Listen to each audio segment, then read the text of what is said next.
iPhone X has significantly changed the dynamic of the market according to analysts.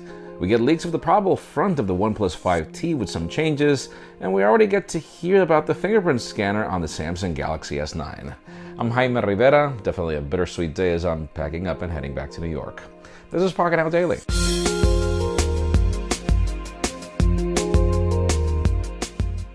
The official news today have to do with deals. If you're in the market for any of the new Samsung Galaxy devices, talking Note 8, S8, and S8 Plus, Best Buy currently has shaved off $200 off any of the AT&T variants, and you can get $250 off the Verizon variants. You can learn more about the deals in the link in the description.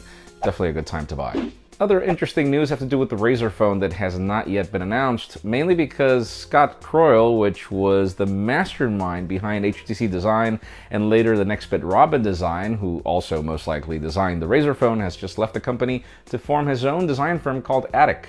And the whole idea is that they want to provide better design options and even insight for other companies. This is a very interesting change. I am a big fan of Scott's work ever since the HTC Touch Diamond, so I can't wait to see what he does next. Now let's move the spotlight over to the Samsung Galaxy S9, mainly because we've got this patent application in Korea that shows that Samsung wants to bring back the fingerprint scanner to the front. I don't know if that was a pun or not, but anyways, apparently it's going to change back to the front, and the whole way that the company plans to do it is that it won't be an embedded fingerprint scanner to the display, but instead some sort of like a recessed part of the display, more like what we see with the Essential phone with the selfie camera, only at the bottom instead of at the top. Whatever the case may be, it's hard to predict if it will make it to the S9 with all the changes that we're expecting, but hey, let's see.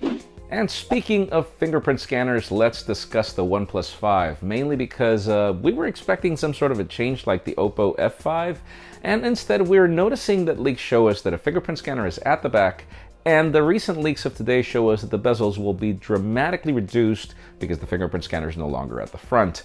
Obviously, we can't really predict what the final design of the phone will be. I mean, last year there wasn't really a design change with the OnePlus 3T, so stay tuned. And finally, the very interesting news today have to do with research that confirms that the iPhone 8 sales have been not necessarily terrible, but sluggish. You have to know that Apple never really publishes numbers over how much it's sold of a specific iPhone.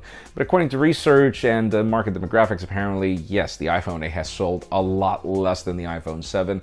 And a lot of it has to do with the iPhone X, obviously. According to the research, the iPhone X is changing the market dynamic a lot, up to the point where we're actually even seeing more companies launch new products later in the year.